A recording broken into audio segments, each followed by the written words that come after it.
இங்கே இந்த சின்ன பையன் இந்த ட்ரைபாட்குள்ள நிறைய பொருளை போடுறான். அது மட்டும் இல்லாம அவனே அந்த ட்ரைபாட்குள்ள போயிடுறான். இப்ப அதுல இருந்து வந்த ஸ்நாக்ஸ் எல்லாம் எடுத்து அங்க இருக்க மக்கள் எல்லாம் சாப்பிடுறாங்க. இப்ப அந்த பையனை ஒரு கடவுளாவே பார்க்க ஆரம்பிக்கிறாங்க. ஆக்சுவலா இது எல்லாமே 3000 வருஷத்துக்கு முன்னாடி போய் சேருது. அப்பதான் அந்த ராஜா அந்த பையன் கழுத்துல இருக்க ஒரு செயினை பாக்குறாரு. பார்த்ததான் ஒரு ஞாபகம் வருது. ஆக்சுவலா அவரு 8 வருஷத்துக்கு முன்னாடி இந்த ட்ரைபாட் வழியா நம்ம வாழ்ற உலகத்துக்கு வந்திருப்பாரு. அங்கதான் நம்ம ஹீரோயினை பார்த்திருப்பாரு. அவ கூட ஒரு நைட் ஸ்பெண்ட் பண்ணிருப்பாரு. இப்ப அவருக்கு வந்ததான் அந்த பையன்றத அவரை கண்டுபிடிச்சிடுறாரு. அதுக்கப்புறம் அந்த சின்ன பையன் கிட்ட கொஞ்சம் கோல்டு பார் கொடுத்து அந்த ராஜா எங்களுக்காக இன்னும் கொஞ்சம் ஃபுட்ஸ் எல்லாம் எடுத்துட்டு வர முடியுமான்னு கேட்கிறாரு. இந்த பையன் சரின்னு சொல்லிட்டு மறுபடியும் இப்போ வாழ்ற உலகத்துக்கு வரான். இப்போ அதே நேரத்துல ஹீரோயின் வந்து அவ பொண்ணு கிட்ட எங்க தம்பின்னு கேக்குறாங்க.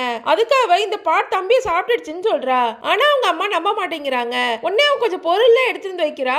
ஆனா இந்த முறை அந்த பாட்டு எதுவுமே எடுத்துக்க மாட்டேங்குது. இப்ப அவங்க அம்மா உனக்கு எது ஆயிடுச்சுன்னு சொல்லிட்டு அங்கிருந்து கிளம்புறாங்க. இப்ப அந்த பொண்ணு அந்த பாட் கிட்ட போறா. அவளோட கழுத்துல போட அந்த செயின் போய் அதுல படுது. உடனே அந்த பொண்ணு அந்த ஏஷியன் டைமுக்கு டிராவல் ஆகி போயிடுறா. இப்ப அந்த பொண்ணு போட்டிருக்க செயினை பார்த்ததும் அந்த ராஜாவுக்கு புரியுது நமக்கு பிறந்தது ஒரு பையன் மட்டும் இல்ல ஒரு பொண்ணுன்னு. சுத்தி இருக்க எல்லாருமே ரொம்ப சந்தோஷமா அந்த பொண்ணை வரவேற்கிறாங்க. ஆனா அந்த பொண்ணு அந்த இடத்துல இருந்து நகையை மட்டும் எடுத்துட்டு இப்போ வாழ்ற உலகத்துக்கு வந்துடுறா. அதுக்கப்புறம் அவங்க அம்மா கிட்ட எல்லா விஷயத்தையுமே சொல்றா. அப்பதான் அவங்க அம்மா நம்புறா. அதுக்கப்புறம் இந்த சின்ன பையன் வந்து அவங்க அம்மா கிட்ட தன்னோட அப்பா பார்த்த விஷயத்த சொன்னதுக்கு அப்புறம் தான் அவளுக்கு புரியுது 8 வருஷத்துக்கு முன்னாடி அவர் பார்த்த அதே ஆளை பத்தி தான் இவங்க சொல்றாங்கன்னு. உங்களுக்கு இந்த வீடியோ பிடிச்சிருந்தா லைக் பண்ணுங்க. இந்த மாதிரி வீடியோஸ் பார்க்க மறக்காம நம்ம சேனலை சப்ஸ்கிரைப் பண்ணுங்க.